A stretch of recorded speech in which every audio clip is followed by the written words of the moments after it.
ये जो जन आंदोलन आज खड़ा हुआ और जिसके नेता टिकैत बनाए गए, इसमें यदि मील का पत्थर है और पाया है इसका, वो सिख है। उस बिल में अकाली दल भी उतना ही पापी है जितना ये पापी है, और संसद में बैठे हुए सब पापी हैं। निशान साहब का पटका पहन के तो मोदी जी भी अमृतसर में मत्था टेकने गए थे, तो मोदी जी खालिस्तानी होंगे इसके मतलब। तो निशान साहब धर्म गुरुओं का ध्वज है। तो जब मोदी साहब उस निशान साहब को गाली दिलवा रहे हैं भाड़े के टट्टुओं से, तो निशान साहब का अपमान नहीं कर रहा है, वो हमारे दशों गुरुओं को अब गाली दे रहा है।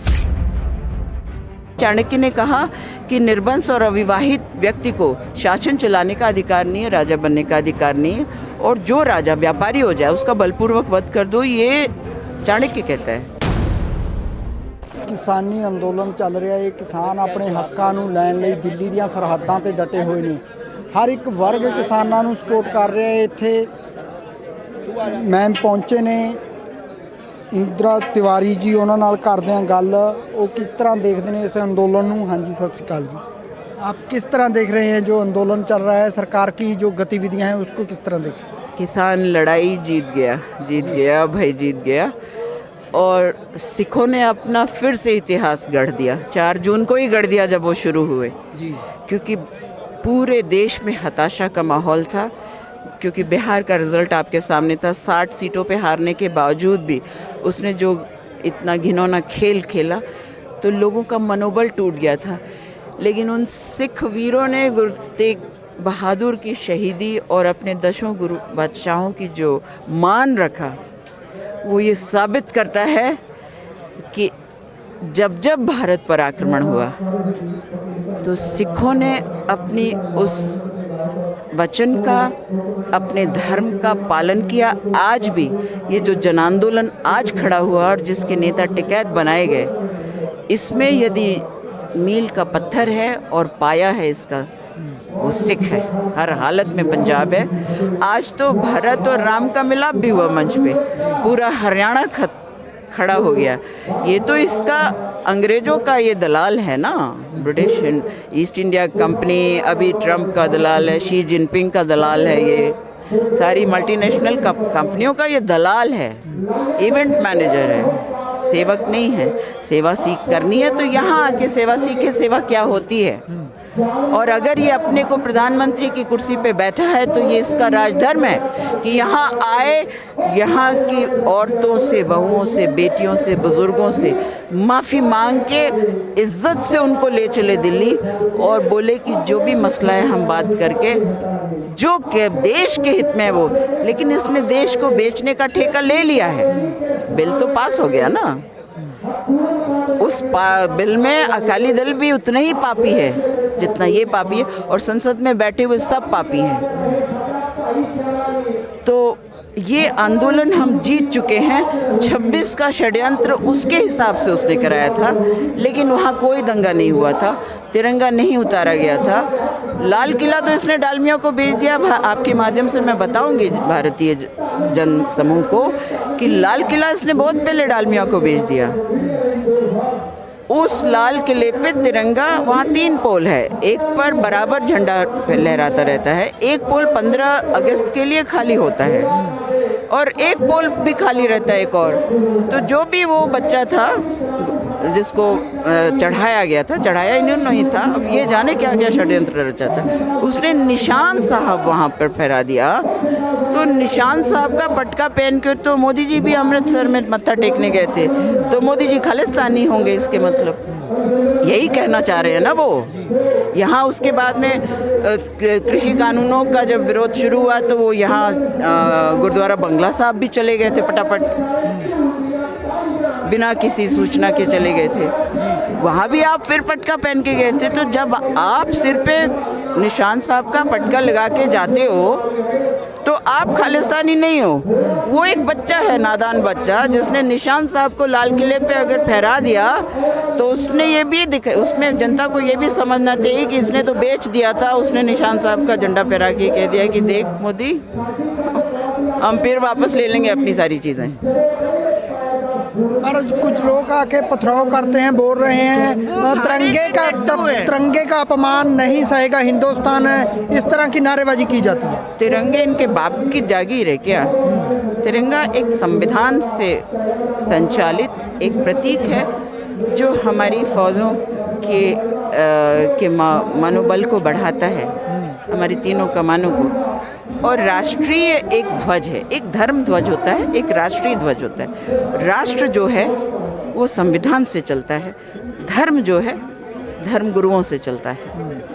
तो निशान साहब धर्म गुरुओं का ध्वज है। तो जब मोदी साहब उस निशान साहब को गाली दिलवा रहे हैं भाड़े के टट्टुओं से, तो निशान साहब का अपमान नहीं कर रहा है वो हमारे दशों गुरुओं को गाली दे रहा है वो। और जो भी है व्यक्ति वो हमारे दशों गुरुओं का अपमान कर रहा है और उनको गाली दे रहा है। उसको कोई भी धार्मिक व्यक्ति बर्दाश्त नहीं करेगा। पुलिस प्रशासन को ये ऐसा चमन है जिसमें हर तरह के फूल हैं, घास है तो बरगद भी है। अब उसने पढ़ा होता, शादी करके इज्जत दी होती, अब शादी तो की, तलाक कर दिया, बीवी को इज्जत दी होती, बच्चे होते तो उसको समझ में आता। इसीलिए चाणक्य ने कहा कि निर्वंश और अविवाहित व्यक्ति को शासन चलाने का अधिकार नहीं है, राजा बनने का अधिकार नहीं है।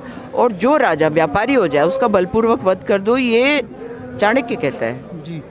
पुलिस प्रशासन की कार्रवाई को किस तरह से देख रहे हैं? बैरिकेटिंग की जा रही है, सड़कें उखाड़ी जा रही हैं, दीवारें की जा रही हैं सड़कों के ऊपर। बच्चे ऐसा है कि आप बचे रहे होगे, हम भी जन्म नहीं हुआ था जब आज़ादी की लड़ाई लड़ी गई थी। तो अंग्रेज़ फ़ौजों में ही तो हमारे भारतीय थे, उस समय भी तो यही लोग थे। लेकिन जब नेताजी ने जब जय हिंद फौज बना दी, वो अंग्रेज़ों का काल हो गए।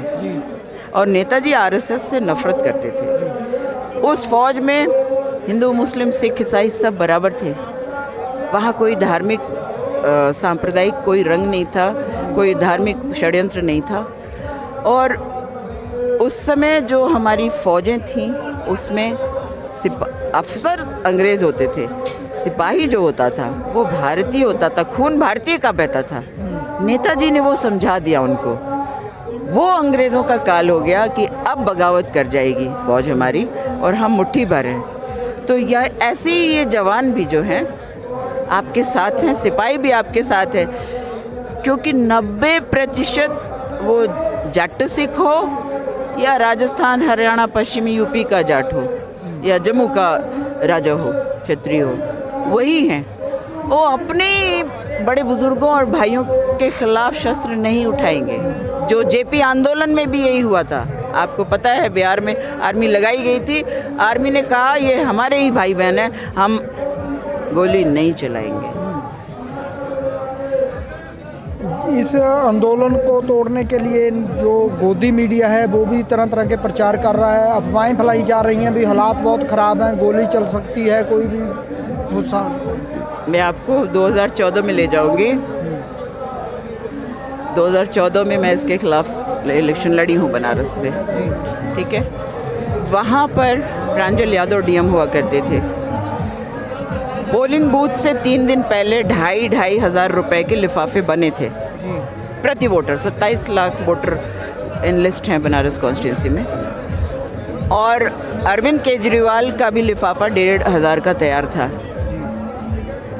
तो मैंने अपने वहाँ वाराणसी कॉन्स्टिट्यूंसी में लोगों को कहा था कि तुम अपना प्रतिनिधि नहीं भेज रहे हो, तुमने अपना सौदा कर लिया, इससे अपने को 2,500 या 1,500 में बेच दिया है, बाद में रोओगे। आज पूरा देश रो रहा है। तो जब ये कहता है कि खालिस्तान से फंड आ रहा है, वो 2,500 27 लाख को मल्टीप्लाई कर लो आप। ये तो बनारस कॉन्स्टिट्यूंसी की बात है, बाकी आप पूरे देश को लगा लो अंदाज़ा। 1,500 अरविंद केजरीवाल दे रहे थे। इन दोनों की फंडिंग कौन कर रहा था? भाजपा ही कर रहे थे। वो कहाँ से आ रहा था? बाहर से आ रहा था। तो कहाँ से? अमेरिका में एक आवाज़ संस्था है, आप संस्था है, वहाँ MNC। देखिए, जो अमेरिका है उससे बड़ा आतंकवादी कोई नहीं है। वो चाहता है कि अब भारत की खेती हम करें, कनाडा करे, ऑस्ट्रेलिया करे, इंग्लैंड करे, और आप बंधुआ मजदूर हो अपनी ही धरती माता पे, आप बंधुआ मजदूर। इसने धरती माता का सौदा किया है, इसने भारत माता का सौदा किया है उनसे, इसलिए 3 कृषि कानून नहीं रद्द कर सकता, क्योंकि वहाँ से जूत पड़ेगी इसको। पट्टा बांधा है सोने का इसके गले में ना, ये बात है। लास्ट में क्या मैसेज देना चाहेंगे आप भारत के वासियों को, क्या कहना चाहेंगे? जाग गया है, पूरा भारत जाग गया है, और इसकी दमनकारी नीति का कोई असर नहीं, पूरा भारत जागा हुआ है। सिंधु पर्यंत, कश्मीर से लेके सिंधु पर्यंत भारत जाग चुका है। महाराष्ट्र में देखिए, बिहार में देखिए, जहाँ जहाँ भाजपाई सरकार है वहाँ दमन कर रहे हैं। शिवराज सिंह चौहान ऐसा घिनौना मुख्यमंत्री मैंने नहीं देखा, जो वो बात करता है ना उसके यहाँ पे थूक फुच गिरता है, ऐसे व्यक्ति मुख्यमंत्री है। और आपके इधर है एक, अपने को कहते हैं कि वो योगी हैं, अब भोगी हैं कि उनको योग का माने नहीं पता है। गुरु गोरखनाथ ने ये कतई नहीं सिखाया होगा, ठीक है। उन्होंने यूपी के किसानों के घरों पे 10,000 से लेके 53 लाख तक की नोटिसें लगाई है कि जो कानून जाएगा समर्थन करने उसको कुर्की करके हम जब्त कर लेंगे, और इतने का, जैसे जिसके अगर 53 लाख का लगा हुआ है नोटिस, तो उसको 53 लाख का जुर्माना देना होगा। भारत में सभी किसानों के पास ज़्यादा ज़मीन नहीं है। गरीब 80% किसान गरीब है, 20% किसान जिसके पास ज़मीन ज़्यादा होगी वही तो थोड़ा सा संभालने लायक होगा जी। ये है जी, धन्यवाद। हाँ जी, ये सन मैम जिन्हां ਦਾ ਕਹਿਣਾ ਹੈ ਕਿ ਅਸੀਂ ਇਹ ਲੜਾਈ ਆ ਜਿਹੜੀ ਜਿੱਤ ਚੁੱਕੇ ਆ, ਤੇ ਜਲਦੀ ਐਲਾਨ ਹੋਣਾ ਬਾਕੀ ਆ, ਜੋ ਐਲਾਨ ਜਲਦ ਹੋ ਜਾਏਗਾ ਤੇ ਇੱਥੋਂ ਕਿਸਾਨ ਜਿੱਤ ਕੇ ਜਾਣਗੇ। ਪੂਰਾ ਭਾਰਤ ਜਾਗ ਚੁੱਕਿਆ ਹੈ, ਹਰ ਇੱਕ ਵਰਗ ਕਿਸਾਨਾਂ ਨੂੰ ਸਪੋਰਟ ਕਰ ਰਿਹਾ ਹੈ। ਇਹ ਲੜਾਈ ਜਲਦ ਜਿੱਤੀ ਜਾਊਗੀ। ਕੈਮਰਾਮੈਨ ਬੂਟੇ ਦੇ ਨਾਲ ਮਨਵਿੰਦਰ ਸਿੰਘ ਟਿਵਾਣਾ, ਪੰਜਾਬੀ ਲੋਕ ਚੈਨਲ, ਕੋਟਲੀ ਬਾਰਡਰ, ਦਿੱਲੀ।